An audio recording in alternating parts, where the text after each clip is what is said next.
तर इराणी कॅफेच्या विरोधात कारवाई थांबवा, पाककलेचा इतिहास जपण्याकरता इराणी कॅफेला हेरिटेज दर्जा द्या.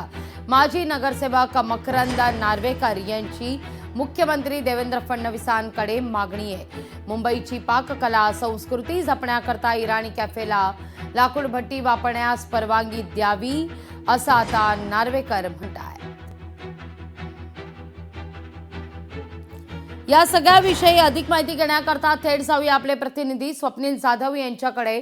स्वप्नील, काय अधिक माहिती या सगळ्या संदर्भात? मुंबई आणि मुंबईतील इराणी कॅफे हे गेल्या अनेक वर्षांपासूनचं समीकरण आहे, पण आता मात्र भट्ट्या बंद करण्याचे निर्देश दिल्यानंतर आता या कॅफेच्या अस्तित्वावरच, या इराणी कॅफेच्या अस्तित्वावरच आता काही सवाल उपस्थित होत आहे. लागवी निश्चितच मुंबईमध्ये जे प्रदूषण वाढतं यामुळे कुठेतरी कारणीभूत ह्या भट्ट्या सुद्धा आहेत. अशा प्रकारचे या ठिकाणी अनेक ठिकाणी आपण बघितलं तर कारणं समोर आलेली आहेत. पर्यावरण जे समीक्षक आहेत त्यांच्याकडनं सुद्धा अशा प्रकारचे कारणं देण्यात आहे. मग मुंबई महानगरपालिकेकडून सर्व जे भट्ट्या असतील, लाकूड भट्ट्या असतील, कोळसा भट्ट्या असेल, यावरती जे पाव किंवा जे हॉटेल्समध्ये वापरण्यात येणाऱ्या भट्ट्या असतील या बंद करून नवीन विद्युतवरती चालणाऱ्या भट्ट्या बनवाव्यात किंवा गॅसवर चालवणाऱ्या भट्ट्या बनवाव्यात, अशा प्रकारचे निर्देश देण्यात आलेले आहेत. मात्र इराणी कॅफे सारखे जे आहेत ते एकूण 75 वर्षांपेक्षा जुने आहेत, त्यांना हेरिटेज दर्जा द्या आणि त्यांच्यावरती कोणतेही निर्बंध आणू नका, अशा प्रकारची मागणी आता भाजपचे नेते करताना पाहायला मिळतात. त्यामुळे या ठिकाणी कुठेतरी आता दोन मतप्रवाह हे सत्ताधारी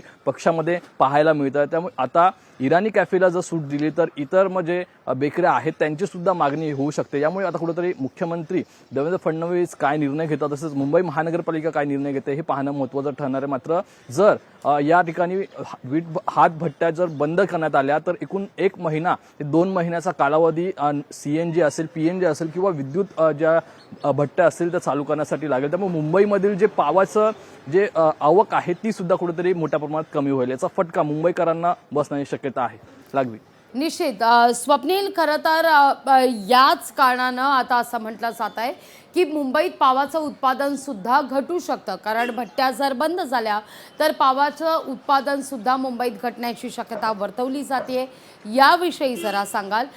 तुम्ही ज्या ठिकाणी उभे आहात तिथं मागे इराणी कॅफे सुद्धा आहे, त्यांची काही प्रतिक्रिया घेता आली, ग्राहकांशी काही बोलता आलं तर तेही आमच्यापर्यंत पोहोचवा.